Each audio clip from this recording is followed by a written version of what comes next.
Naalala niyo pa ba yung post ni idol natin si Lost June Gaming?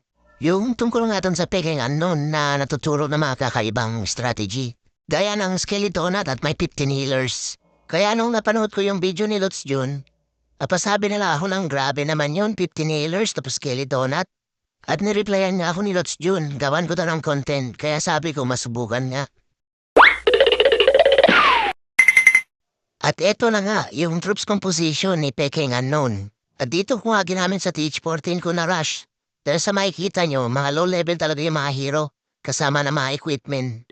Kaya ginamitan ko na ng pinagbabawal na hero potion. Kaya pag ito nabukya, kasalanan mo talaga to Peking Unknown. At dito ko nga ginamit sa base na to yung Skelly Poknat at may 15 healers. Bale, ito pa rin yung ongoing war namin na Pinoy clan din yung kalaban. At dito nga, inuna ko lang si Tatang ilapag sa baba. Para siya na yung bahala ang ubos sa mga buildings na pakalat-kalat dyan sa baba.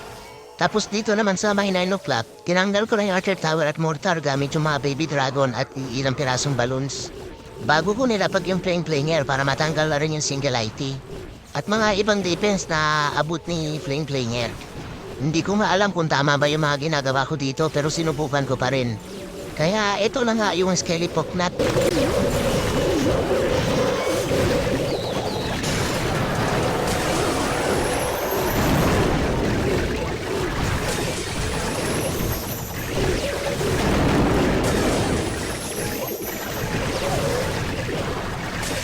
Tayo na nga yung Skelly Poknat, buti na lang hindi pasmado yung kamay kaya natanggal yung Scatter Shot tsaka yung Clan Castle.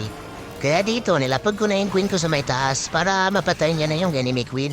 At pinapasok ko nga lang siya dito sa may compartment para matanggal niya na yung Expo, yung Inferno at tsaka yung Town Hall. At nilapag ko na nga yung BK ko dito sa may 1 o'clock para siya naman yung bahala magtatanggal sa mga ibang defense at buildings dyan sa alabas. At yung warden ko nga doon sa baba, ginulpi na pala ng mga Expo at ng Eagle kaya napagamit na yung ability niya. Kaya dito sa may 3 o'clock, nilapag ko na rin yung hero na Tomboy. At ginamit ko na nga kagad yung equipment niya na Rocket Spear kahit na level 7 pa lang para matanggal niya na yung Single IT. Kaya dito, nakazoom out na ako sa base para makita ko yung mga galawan ng hero. At ayun nga, namatay na nga yung BK. Kaya dito, sinuportahan ko na ng Rage si Queen para sigurado matanggal niya na yung Town Hall. At dito nga, pinagtutulungan na pala ng Eagle at ng enemy BK yung hero na Tomboy. Kaya nilapagan ko muna ng Headhunter para matulungan siya. Abang yung Klinger, tuwang-tuwa naman dun sa kakaprehate sa mga defense. Kaya dito nilapag ko na yung natitirang 3 wizard para maiwasan ma-turn-fail yung strategy ni Peking Unknown.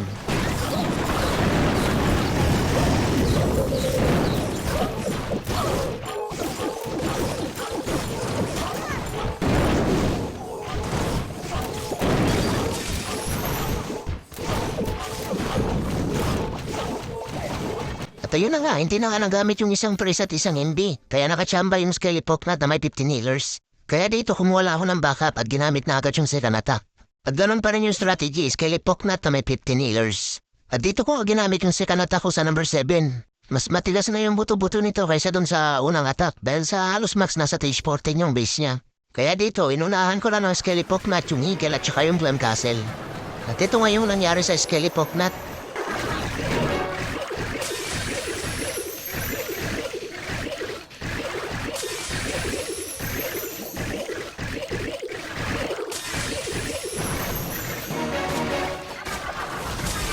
At ayun na nga, halos nasayang lang yung siyam na spell. Dahil yung Eagle lang yung natanggal at hindi nasama yung Clan Castle. Ang sarap tirisin ng enemy BK, bakit ba kasi dyan nilagay? Na-distract tuloy yung mga Skelly Poknat at hindi natanggal yung Clan Castle. Kaya dito nilapag ko na yung Klinger sa may 9 o'clock para siya na yung magtatanggal sa isang single IT. Habang si Tatang, doon ko naman nilapag sa may taas para siya na yung bahala magtatanggal sa mga ibang defense at buildings na nandun at siya na rin papatay sa enemy Queen. At dito ko nga nilapag yung Queen ko sa may baba para papasok na lang siya doon mamaya sa may Town Hall. At nilapag ko na nga yung BK ko dito sa may Elixir Collector para matanggal lang yung mga ibang buildings at hindi iikot si Queen. Bale, pinaikot ko lang yung BK dito papunta doon sa may single IT. At wala na nga akong natitirang wallbreaker dito kaya ginamit ko na lang yung aircraft puts ni BK para magka-access siya doon sa may single IT.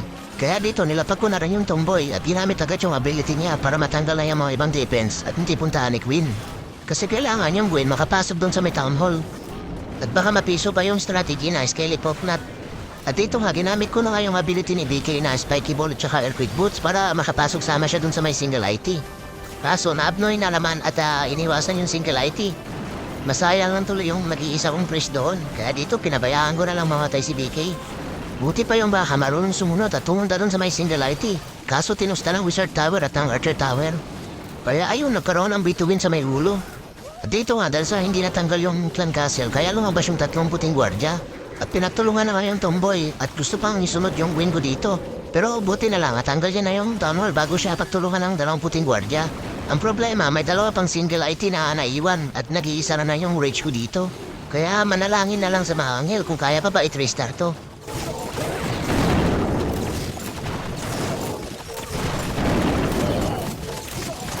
Dito nga, ginamit ko na yung huling natitirang rage ko kay Tatang para matanggal na sana yung isang single inferno. Kaso mas malapit yung expo at tinutukan na nga ng single inferno kaya ayun natusta yung kaluluwa ni Tatang. Pero buti na lang, to the rescue yung mga super saya na baboy. At dumiretso nga doon sa may single inferno. Habang si Quinn, tinutukan na nga ng isang single IT. Buti na lang, naunahan niya ng frozen arrow kaya ayun, tinanigas siyang kaluluwa. At may 20 seconds na lang nga, natitira sa oras kaya ginamit ko na yung mga ibang troops na pwede manglinis. Kaya dito, naka 6 star nga sa Classic War yung turo ni Peking Ano na Skellypoknat at may 15 healers. Malakas pala makachamba yung turo ni Peking Anon. Kaya sa sunod di ko na ulitin, masakit pala sa ulo.